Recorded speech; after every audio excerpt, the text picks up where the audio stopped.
Also, if you've got any questions for the speakers, we'd encourage you to use the chat function at the bottom of the screen.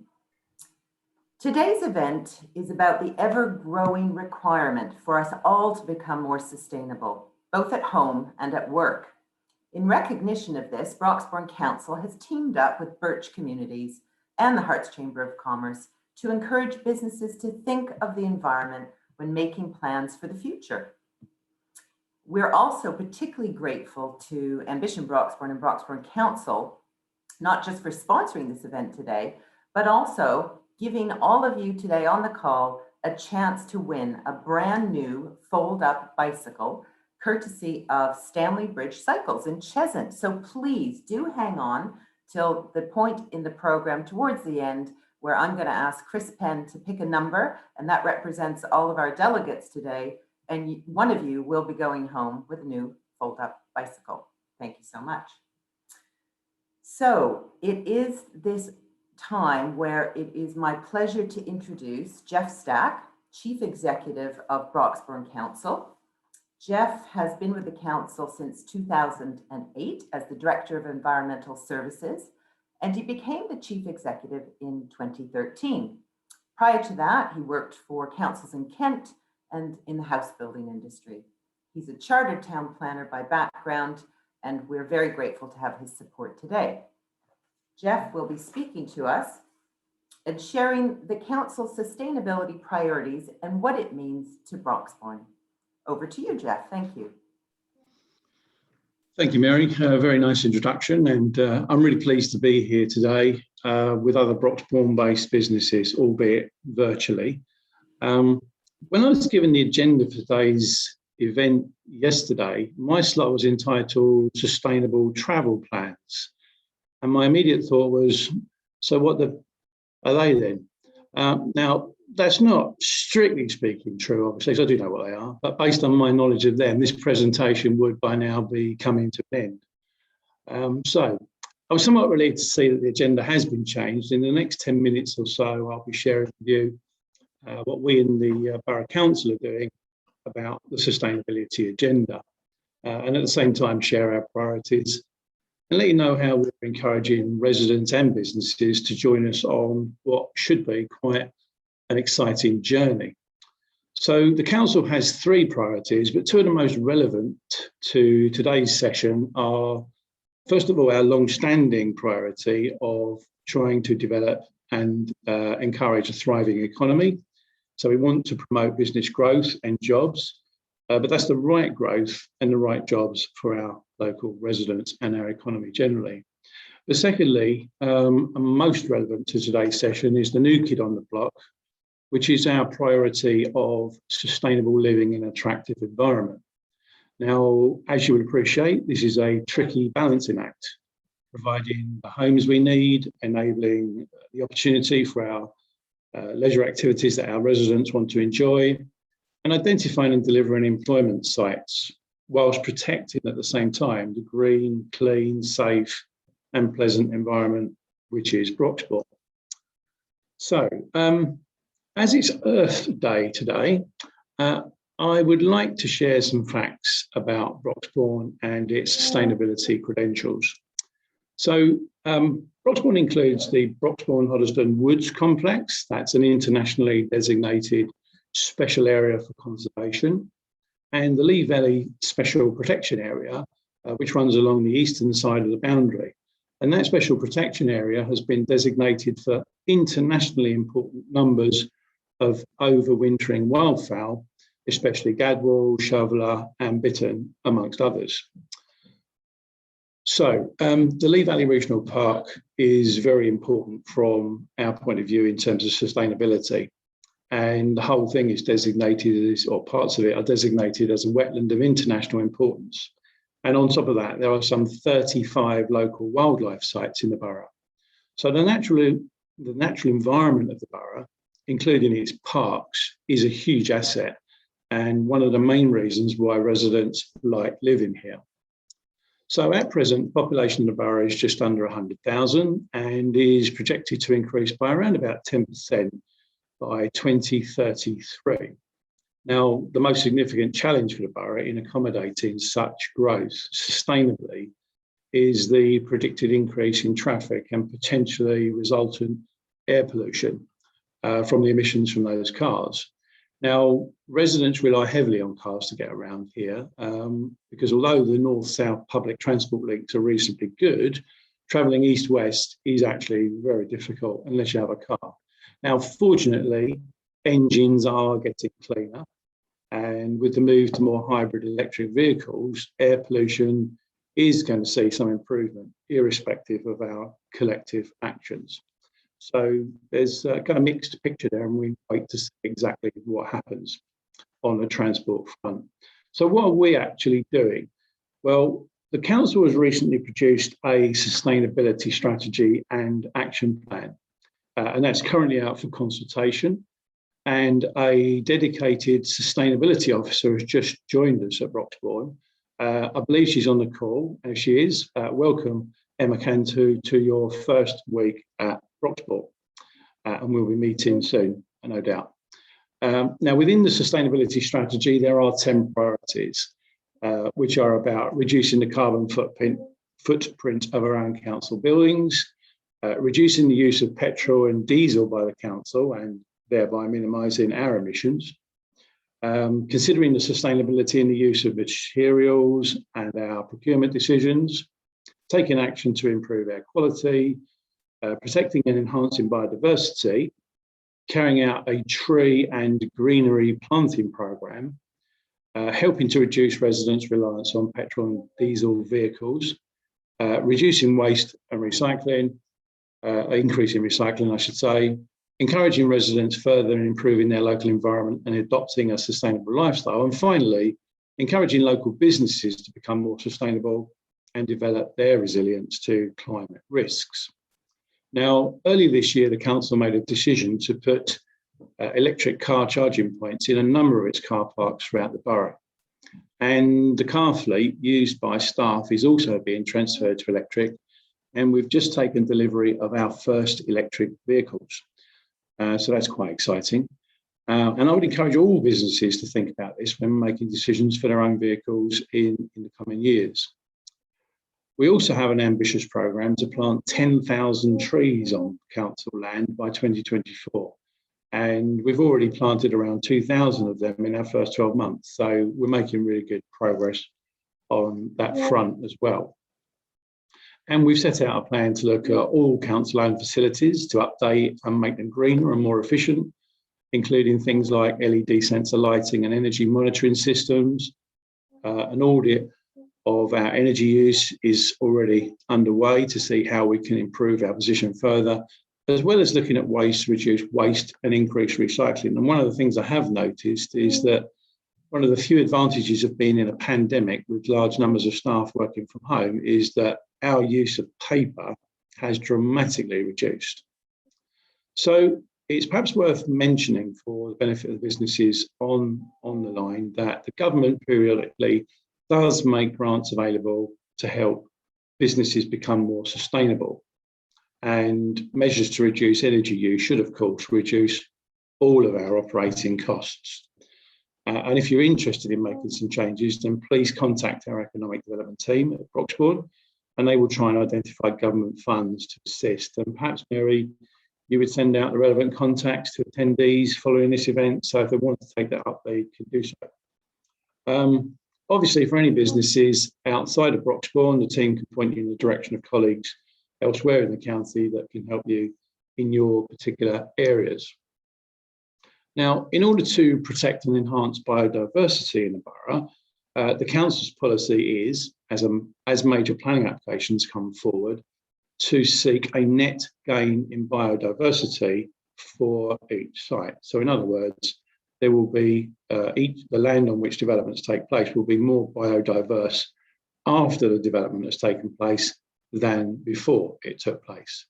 And our own green spaces manager in the council is looking at ways that we can manage and support bees and other pollinators with increased specific planting to attract them, minimising the use of pesticides and introducing things like beehives.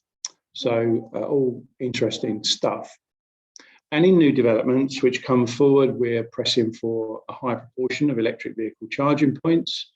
We're seeking the greater use of PV or solar panel technology on all new buildings, and making sure that new developments contain sustainable urban drainage schemes rather than going straight into sewers, basically.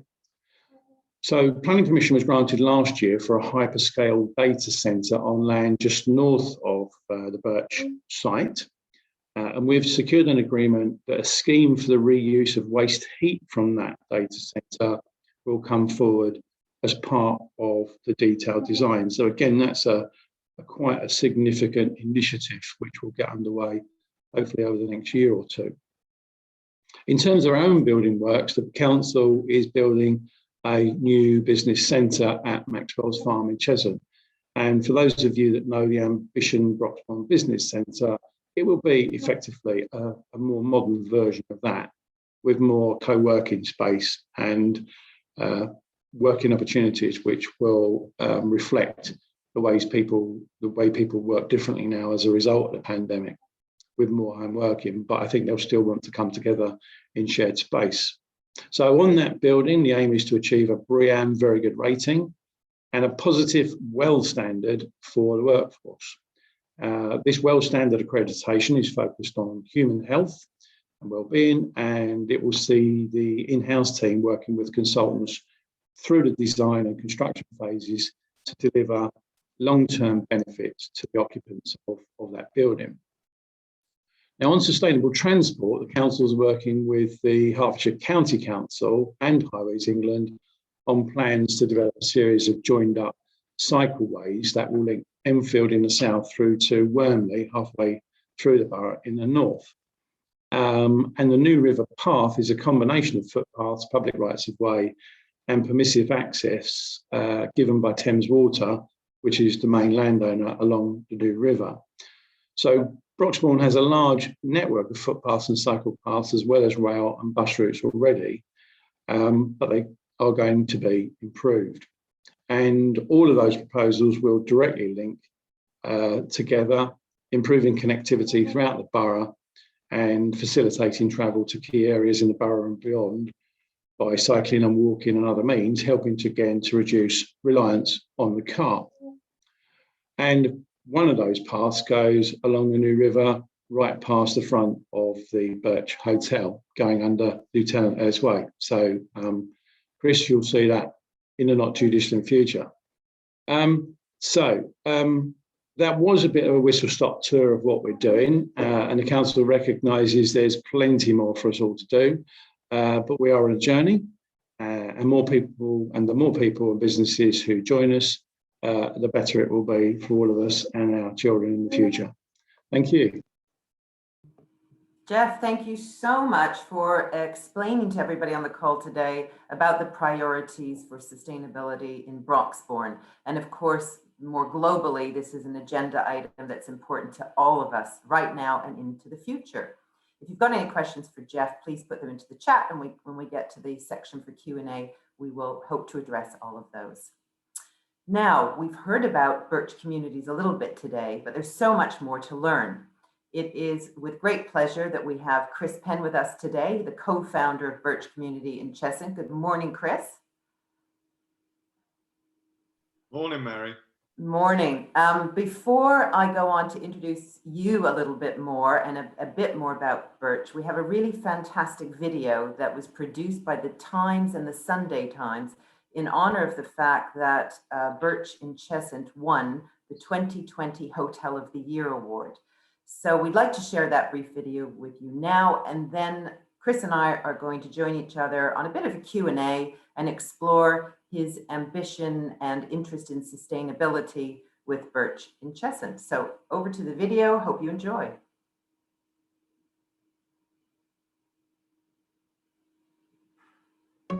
"55 acres of Hertfordshire countryside, encircling a grand Georgian mansion with a colourful backstory. This is the newly opened Birch Hotel.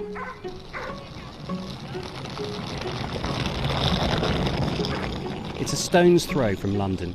It's affordable, informal, wonderfully homely, and it's our 2020 Sunday Times Hotel of the Year. We're definitely not pinholing ourselves in a demographic in terms of an age range. It's more a state of mind for us. And if we reference the festival market quite a lot. Yeah. And if you go to a festival, you have got grandparents there, you've got millennials there, you've got singletons there, you've got families there, you've got hedonists there, you've got wellness freaks there, you've got a whole mix of society, but they're all of a certain state of mind. It's not a 25 to 35 audience necessarily. I think because of where we are geographically located, you're going to attract a certain geographical footprint. So I think a lot of the things that we try to do here and create here are born out of our own frustrations of going away with partners, friends, family, and kind of trying to meet the needs of ourselves and our friends, really. The striking interiors are a mix of reclaimed original features: mosaic floors, ornate painted ceilings, wood carvings, and stripped back, design-led shabby chic.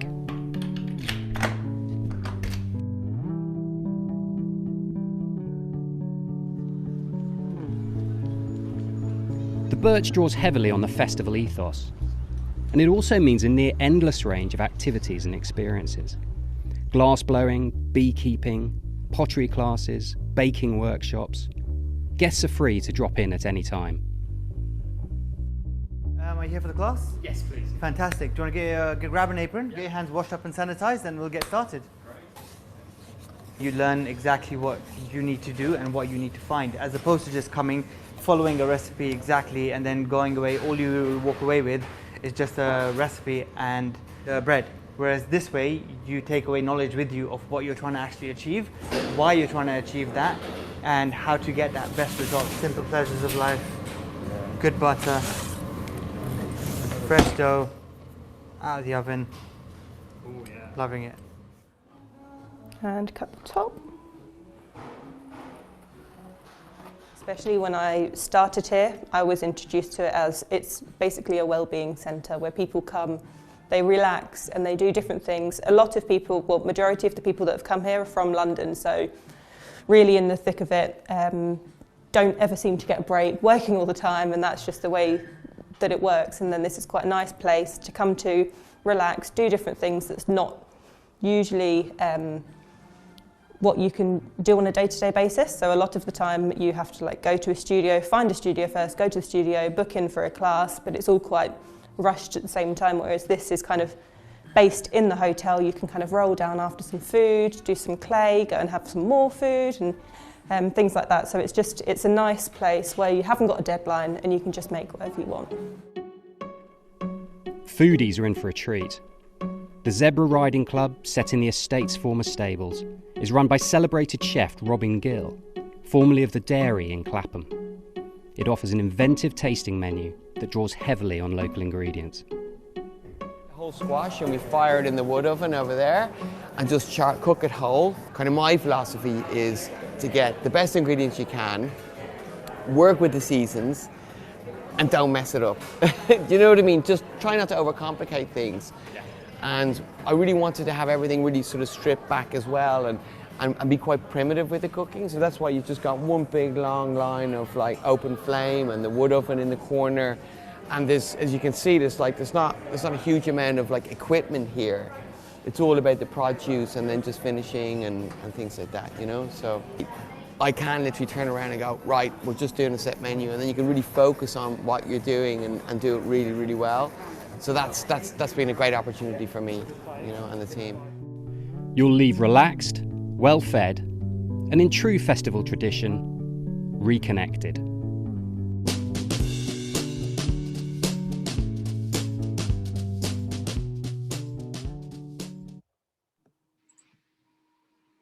Well, we've got that absolute award-winning, fabulous festival vibe in Hertfordshire. Huge congratulations to Birch for winning that award and many, many others. Thank you so much, Chris, for deciding to open up Birch Communities in Broxbourne. We couldn't be more proud. Before I let you have a word, I'm just going to tell everybody a little bit more about you if they haven't met you already. Chris Penn is an experienced hotelier. He spent 22 years building independent experiences in the hotel industry. In 2013, Chris was responsible for launching Ace Hotels into the UK. For many years, Chris's personal lifestyle was a stark contrast to the products and experiences that were being delivered in the hotel industry, despite the world around him becoming more aware of mental and physical well-being and life balance. So Chris, thank you so much for being with us. And the first question is, when can we visit Birch up close and personal? Well, ideally last March, but seeing as that all got messed up by all the things that have happened in the world, then we reopened properly on May the 17th in line with the government kind of rollout plan. So fingers crossed they don't change that. If anybody has any influence in here in what the government do, then please make sure that they allow businesses in hospitality to reopen on May the 17th. But that thereafter, hopefully, we'll be able to trade well after a year of somewhat challenging issues with trying to open a new business as a startup in the middle of a pandemic. Absolutely. You've accomplished so much in that time. For anybody that wants to get a flavor of Birch, please visit their website, but also their LinkedIn profile. Just absolutely stacks of editorials. And I can see that you've been featured in many of the finest magazines: Condé Nast, Forbes, British Vogue, Telegraph, Evening Standard, The Guardian, GQ, Elle, Decoration, and more. And again, thank you for picking Broxbourne, which brings me on to exactly that. Can you tell us a little bit more about Birch Community in your own words, and why you decided Broxbourne? Do you live local to the area? Well, I am a Hertfordshire resident, so yes, a little further outside Broxbourne, so I'm in St Albans, but I am someone that enjoys being outside London, but for years worked inside the city. I guess initially Birch was born out of, much like Chris said, my business partner, kind of born out of frustrations. So I'd say there were two frustrations that resulted in us wanting to create Birch. The first was, I've been in hospitality ever since I left school, trying to build interesting experiences and honest and integral products. And I felt that cities were privileged with incredible experiences in food, great restaurants, great bars, great service, great wellness. They have just the most incredible choice. And then as soon as you move outside of cities, it feels that many operators in hospitality felt that it was okay to downplay the quality of food, the coffee, the experience, and reduce and dilute what hospitality was able to achieve in major cities. And I feel that with all of the depth of people that live outside of cities, and also then the amazing properties and infrastructures that exist outside cities, it's really unfair to accept as someone that wants hospitality to be a kind of credible industry, that it's okay for us to accept that these things exist where it's oil in a bag. It's taking almost advantage of the fact that people need wedding venues and they need places to do conferences, to go, well, let's just give them what they need, but not what they truly want or kind of desire from a long-term holistic perspective in terms of people's wellness and well-being. So there was that, which was the first. And then also that my frustration as a human being is that we've been shackled by the life that exists around us for quite some time, particularly with the change in technology and how technology has created this constant availability of data. And that's created a lot of pressure on us as human beings, which takes us away from kind of a more free life of appreciating what's around us, and being able to enjoy, whether it's human relationships or it's nature or it's just connections. And so what we wanted to do was create something that was credible, integral, honest, Make sure it was outside of cities, because cities have everything that they desire kind of at their fingertips, whereas outside we don't necessarily. But also make sure it's somewhere where people can truly be free, escape, remove themselves from the shackles of a kind of quite consuming life, and just ideally, if you came for a weekend, you'd feel like you'd been there for a week. And then if we could do one thing for people, we kind of said, well, wouldn't it be great if we could give people time, because time is our most precious resource. So we're kind of on this journey of trying to create spaces that almost give people time back in the way that we build the experience and the proposition, which I appreciate is a big expectation, but we founded Birch with a great sense of purpose. So we stand by that desire. Brilliant. And I can see from the different comments in chat, so much of what you're saying is resonating. Some people have already visited. Some people want to know, can they just visit and walk around the grounds? And hopefully you can share some of that with us. But because our theme is sustainability, how important is that word and that ethos to you and to your team? How do you deliver and measure that? There must be challenges. So I'm going to say something controversial, which is not necessarily good for the title of your group, but I don't like the word sustainability because I feel that it's one-dimensional, and it also has been used over the last 10 years particularly to be something that's kind of a corporate's way of making money through marketing and positioning, rather than something that was integral to people's hearts and minds to really have a positive impact on humanity, society, the world, the environment. So I prefer ethics. I prefer that word. I prefer kind of social responsibility than I do kind of sustainability. And I would say we founded Birch on a principle called give a shit, which was, to us, more important than the word sustainability, because everything that we do, we try to give a shit about, like the people that we look after, the people we employ, the materials we use, why we use those materials, why we make decisions, how we use the land, how we support the land, how we kind of touch the environment. And so for us, sustainability, that's corporate.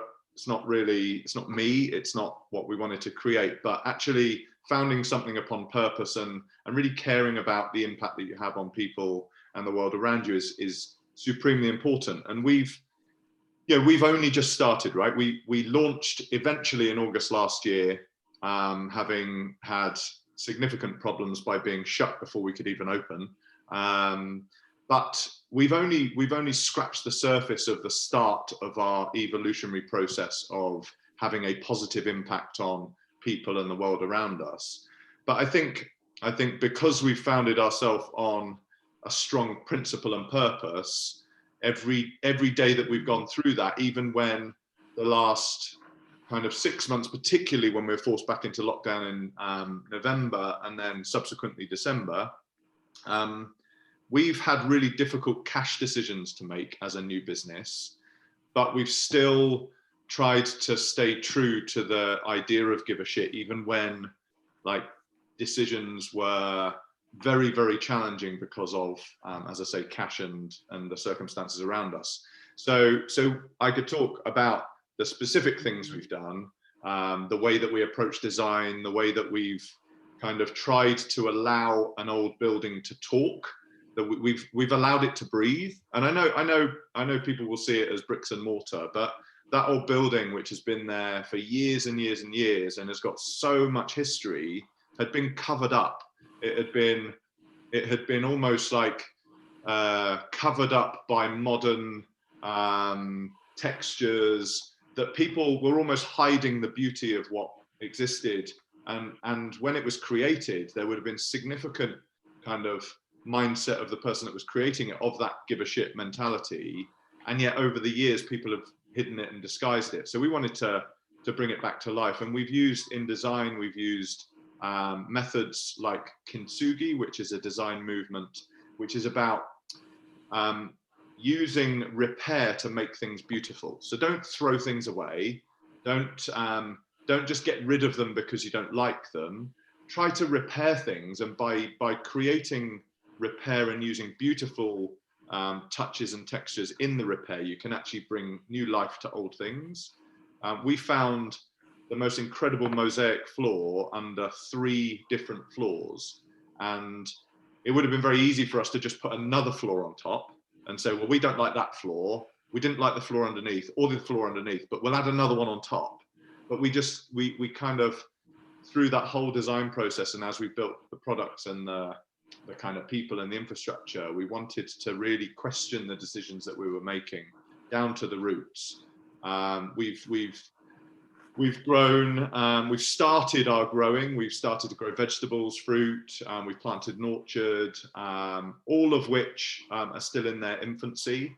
So kind of when we think about sustainability, what we didn't want to do kind of is then, because we want to say we're sustainable, and this is my problem with the word, we could then go, well, let's go and buy in a load of mature fruit trees, buy in a load of things that we can stick on Instagram and then shout about, but they're not really sustainable because we've probably killed the tree in the process of moving it. We've taken it away from its home environment.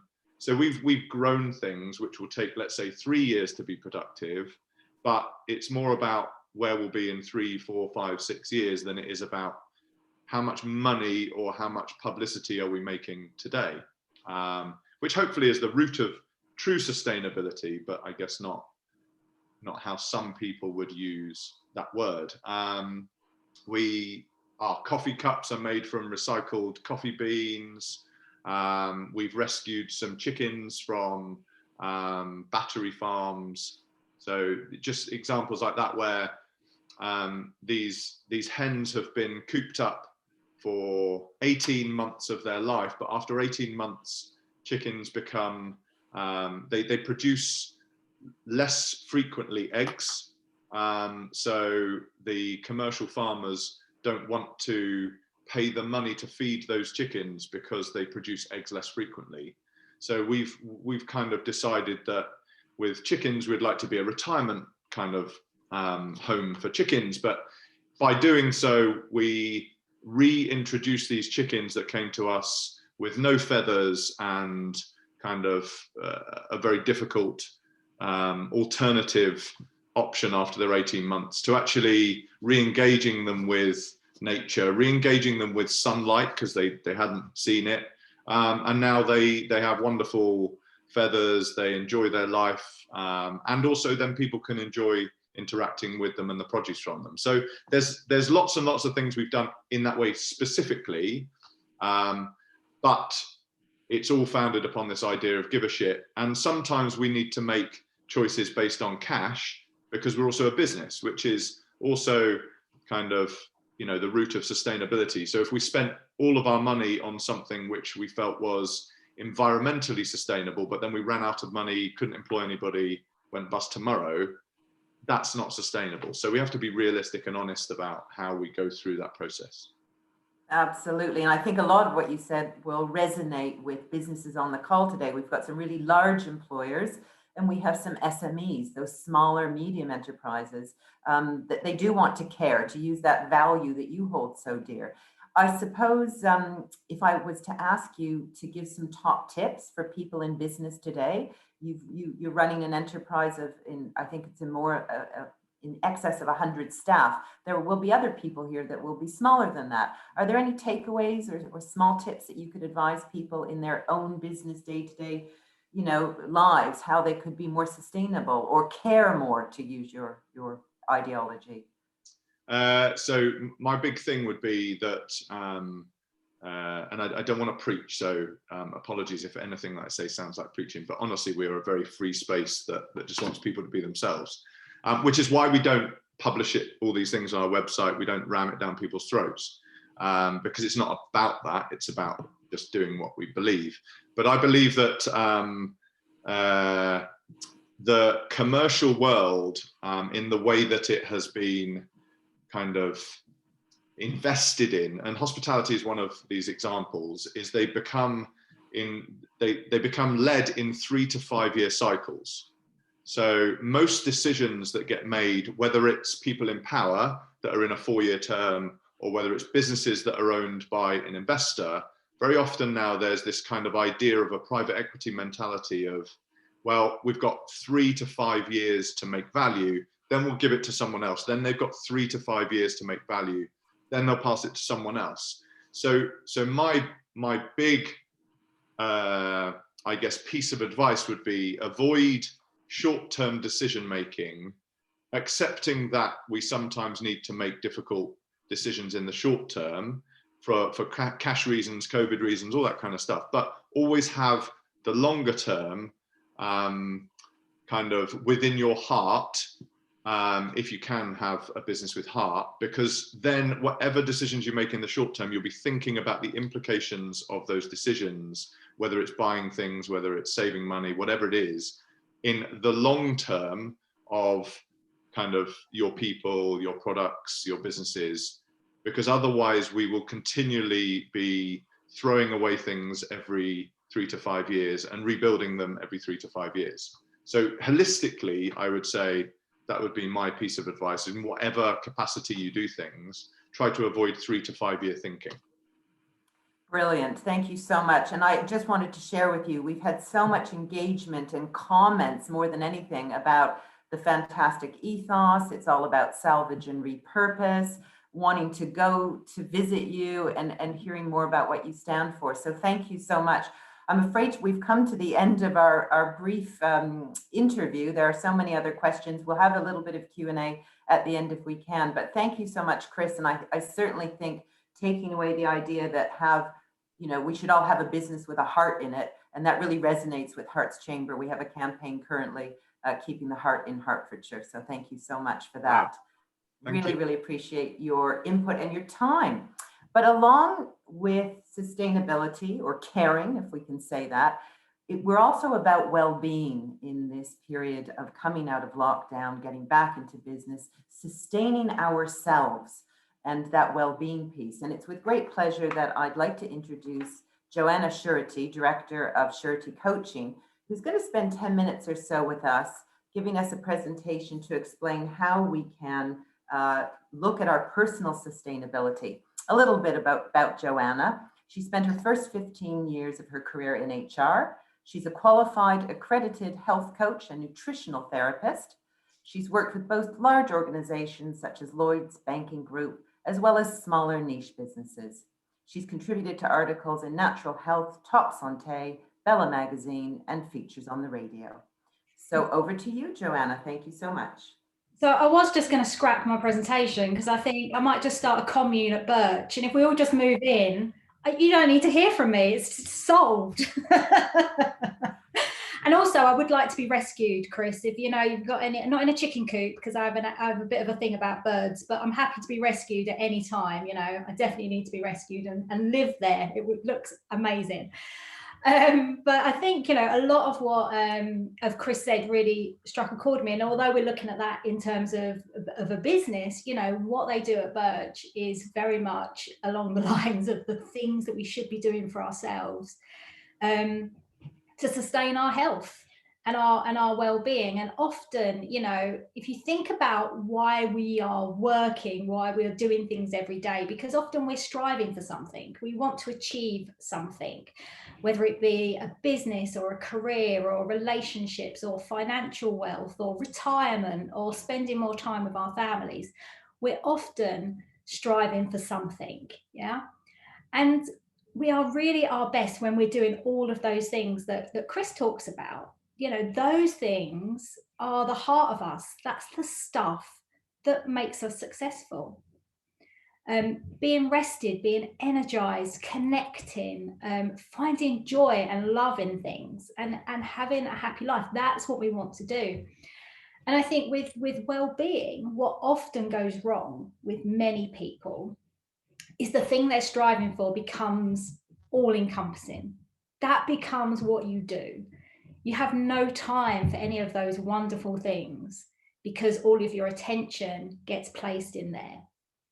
And that's okay for a little bit of time, maybe, because that's life. And sometimes we have ups and downs, but it's when it becomes the way that we just live and we think, you know what, I'll have a holiday in a year's time. Or, you know, I'll take a break at the end of this project, or, you know, all of those things we tell ourselves, when really it's some simple daily stuff that we can do that really does keep us energized, rested, focused, creative, enjoying life, balanced, all of those things that we want to be. And something I look at quite a bit when I'm talking about long-term well-being, which is what we should be investing in, is, do you want to enjoy the ride? And do you want to stay on the ride for as long as possible? Do you want to have a good, healthy, happy life for as long as possible? And there's a big difference between health span and lifespan. Most of us would say we want to live as long as possible. I want to live perhaps into my hundreds. Why not? My nan lived till she was 98, so it's possible. You know, we want to live a long life, but what do we want the quality of that long life to be? A bit like what Chris said, you know, do we want to live our lives in 3 to 5 year cycles? Do we want to hammer it really hard now, and in 3-5 years I'll rest up, I'll take it easy? Because often that doesn't happen. We just keep on that little cycle, that little hamster wheel. We keep going, we keep going. And when we get to retirement or the latter part of our lives, we're pretty worn out. We haven't cared for ourselves. We haven't given a shit about ourselves, really. We've just focused on the thing we're striving for. And there's a really great website called Blue Zones. They look at the kind of habits that people have in countries and areas of the world where they have a really excellent health span. And health span is being healthy, you know, for as long as possible, into their 90s, rather than just living for a long time with a crappy quality of life, because all we've done is worked ourselves to death and not really thought about ourselves and what kind of quality of life we're going to have beyond that. And health span, you know, if you think about sustainability, you think about our NHS. You know, how sustainable can our NHS be if they've got people in their 40s and younger coming in with lifestyle illnesses such as diabetes and heart problems and things like that? That's not sustainable at all. And it's not sustainable for us. If we're having problems that early on in our life, what are we going to be like when we're in our 60s, 70s, 80s and beyond? So, you know, what we do now, it's really important because it sustains us for a longer period of time in terms of our health. So I love the Blue Zones. It's great. Go on, you can do a little quiz and it tells you what your health span is. If you love that kind of stuff, if you're intrigued enough, it's really good. But also they have some really great tips and recipes and things like that. You can really geek out on it. I love that. I get lots of tips each day and it's brilliant. I even try some recipes sometimes when I have time, but definitely worth going on. But you know, what you need to do isn't rocket science. It's just that you have to prioritize it and you have to see it as important enough. You have to care about yourself enough to prioritize it. You can probably guess what it is. And it's not having an Instagram worthy body and, you know, munching on kale all day and, you know, killing yourself in the gym. It's not that stuff at all. It's real simple things. What we eat. You know, that, oh my God, you know, your zebra riding room looks amazing. But, you know, the quality of the things we eat, you know, how much of our food is processed, how much sugar is in it, how much stuff do we get out of a packet and out of a jar rather than actually enjoying local produce and things that are around us and making stuff from scratch. We often feel like that's like hard work, but it's often not. It's really simple. It's just the quality of the food. And the fact often many people don't eat enough plants and natural food in their diet. They eat a lot of processed food. Smoking, I'll go past that one quickly, but that's an obvious one, right? So hopefully you know that. I don't need to tell you about that. Our weight and our energy, you know, being over and under, if we're carrying excess weight or we're underweight, often that can affect our long-term health. So again, what we eat has a massive impact on that. Oh my God, how much time do we spend looking at a bloody screen? You you know, it is really easy to get sucked into this screen world of looking at people in boxes. I'm kind of a bit sick of it, to be honest. I do a lot of talks, and you know, looking at people in boxes can be pretty demoralizing after a while. But you know, we can get set here. We forget we've got outdoor space and the sun is shining, and our bodies need to be moved. We need to move our bodies. We need to release stress. We need to, you know, engage our muscles. Our bodies require us to move. We need to oil our engines, as we say. So, you know, not moving enough, having a very sedentary lifestyle, again, has massive impacts on ourselves. Oh my God, probably the biggest one, stress and anxiety and loneliness and isolation. And that's probably a big thing at the moment in terms of how we connect. But we can find connection in other ways with ourselves, with what we do for ourselves is a connection. How we reach out and connect with others, be it, you know, within lockdown rules and all that kind of stuff, but we can still connect. But again, we forget to do this stuff. We take it for granted. So finding time for ourselves and others is really, really important in sustaining our long-term health.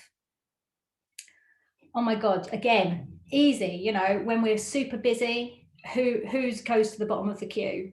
Well, ourselves. Oh, I'll work out another time, or oh, I'll do my nails another time, or I'll cook myself something nice. I'll just grab a sandwich and sit and eat it while I roll through these 100 emails that I've got to do.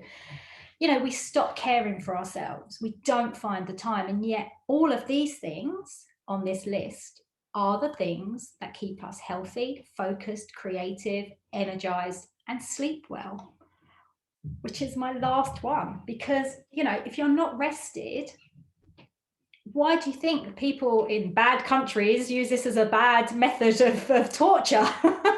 I'm going to keep this person awake and eventually they'll crack. Yeah, that's kind of what it's like having a baby, actually. It's quite similar. But, you know, not getting enough sleep, not finding priority for rest and recovery. Again, you can't sustain your energy. You can't sustain being a high performer if you do not get any of this stuff. Conscious of time. So I think Mary's going to send this round anyway, but I always think people should just control what you can control. I'm going to send this round so you don't have to read it super fast, but there's certain things that, you know, in terms of building your top 10 of things that you do for yourself, you know, disconnecting, I guess the key things from this, disconnecting, getting outside and moving, taking a time off from technology. Oh my God, you know, is just frees your mind and gives your creativity part of your brain a chance to actually switch in. Being present and really present. You know, if you go somewhere or you speak to someone or you do something with others, don't be on your phone, don't be multitasking, be present in that moment, enjoy that experience. Doing something you love, hobbies, music, dancing around the room, ironing. Someone told me they love ironing the other day. Who knew? But apparently that's what they love doing. Do it. If you love it, do it. Who cares? You know, focus on balance with your food. If you have a very high processed diet, try and switch up your breakfast, try and switch up your lunch, add in a bit more natural whole foods. And I think, you know, doing something for yourself, like a hobby or a challenge or learning something, again, gives you something to be grateful for, gives you something to look forward to, and actually sustains you longer term. So that's me. Anyway, I'm done. 10 minutes exactly. Anna, absolutely fantastic. And I think we all should have your top tips up alongside our keyboards, our laptops, our mobile phones, just to refocus and remind ourselves. And I think actually what you've also suggested is we give ourselves permission to do these things. And nobody else is going to give it to you folks other than yourselves. So we've got to the part of the agenda where we've got time for a couple of questions, and then we are going to do our giveaway, our free prize draw for a foldable bicycle. Got a couple of questions actually and comments for Jeff. I'm just looking for Jeff on my screen and hope, yes, there you are, Jeff. Karina and Guy have both commented on the chat. They're really keen to know whether the council have got any plans for a Lido. The Just by way of a bit of background, the Hoddesdon Lido, which is referenced in the chat, was closed probably, I'm guessing 10 years ago. I remember it closing. And the reason was because it needed a huge amount of money spent on it. And although there was quite a lot of controversy around the closure of that facility at the time, it was actually only getting something like 700 people a year go to visit it.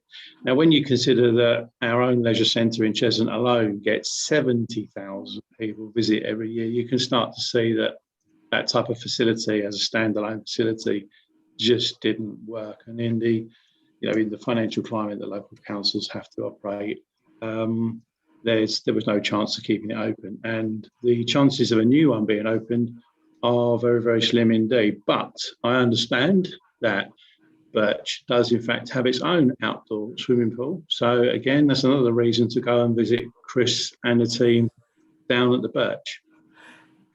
Absolutely. And I think that was the nice segue. I was going to say to Chris, can you tell us if your Lido is open or plans to open at some point in the near future? Shall I mention COVID again? Yes, of course. So it would have been ready end of last year had the world not completely gone crazy. But it will be ready by May the 17th when we properly reopen. So yes. Absolutely. Although initially it will be a cold or what I would call a naturally heated pool by the sunshine. But we are putting heating in, but it won't immediately be there day one. So it will require a few brave people first. But it'd be nice to sit around and dip your feet in. But yeah, eventually it will be heated later in the summer as well. Excellent. So although cold water is obviously very good for mental health, so there's lots of. I was going to say there are a lot of wild swimmers around Hertfordshire, and I think they talk about the benefits of that. So I'm sure it will do all of our health and well-being good. Another question back to Jeff, if I may. Roger asks, are there any plans that the council might have on how sport can become more involved in the sustainability agenda? Yeah, Roger also asked whether or not we or the County Council have plans, and what, given the limited amount of time we've got, I think what would probably be better if Roger, if we can be connected, I'd put him in touch with Julie Greaves at the County Council, who is the head of sustainability, and she also oversees the relatively recently created Hertfordshire, I think it's called the Hertfordshire Climate Change and Sustainability Partnership. So she would probably be the best in for Roger. Brilliant. We'll be very happy to make those introductions after the event today. Again, I can see lots of additional comments and I'm trying to work through them here. I think we will ask, Karina asks if there are business owners in this event looking to support their staff and well-being.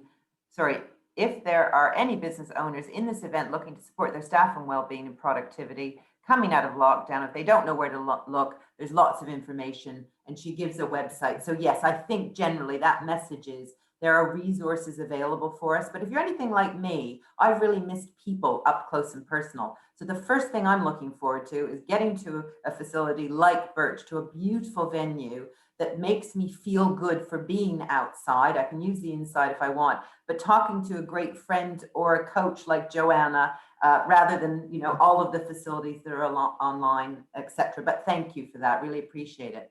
We're rapidly moving towards 12 o'clock and we do want to make this draw to win a bicycle. So Chris, could I please ask you to do the honors? And I need you to think about a number between 1 and 34. Once you have collected your thoughts and you've picked your favorite number, I'm going to ask my colleague, Georgia, to tell us whose number corresponds with the one that you've chosen. Thank you for giving me so much time to consider picking a number between 1 and 34. I mean, it takes a lot of consideration. So it's probably the most challenging thing I've been asked to do over the last couple of weeks. I'll go for 13 just because it's my lucky number. Well, there you go. Not everybody picks 13, but today 13 is somebody's lucky number. Georgia, could you please tell us who has won a new fold-up bicycle? That is Louise Groves. Louise, where are you? Louise, can you put your hand up?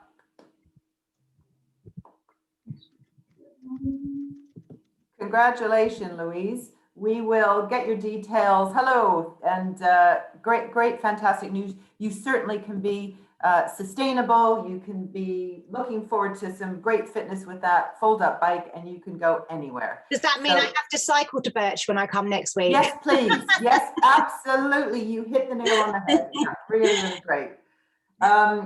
I would like to make a couple of announcements before our time is over. If you have your diaries with you, a couple of dates for them is tomorrow. The Chamber are hosting an event, all you need to know about COVID vaccinations in the workplace, and that is being presented by Professor Jim McManus of Herts County Council. It's at 2:30. It's a free event. The next one is the launch of the Queen's Awards in Hertfordshire. That's on May 11th at 11 a.m. It's another free event. You can book via the Chamber website. And on October the 14th, a very topical event that the Chamber are putting on, a wellbeing conference. It's sponsored by Hertfordshire County Council. It's an all-day event at Rothamsted Conference Centre in Harpenden.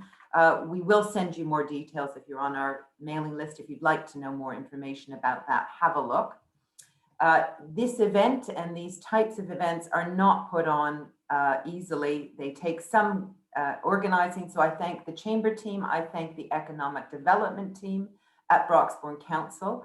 And I thank you, because if you weren't participating, we just wouldn't have the audience to correspond with, to engage with, and really to take home this message that caring for our environment, caring for one another is ultimately so very important.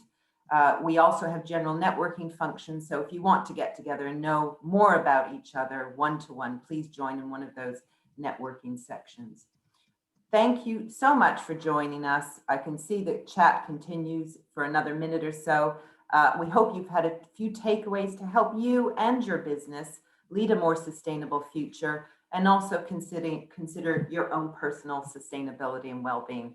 Thank you very much to Jeff Stack, Chris Penn, Joanna Surety, and all of the team from the Chambers, from Broxbourne Council, and you and your own businesses. It's been a pleasure. Hope you've enjoyed. If you can give us some feedback about this event, and if you'd like to see another event, I'm hopefully it won't be a year's time, that we could maybe host something at Birch. If there's an appetite to do that, please give us some feedback, and we'd enjoy taking you on a tour.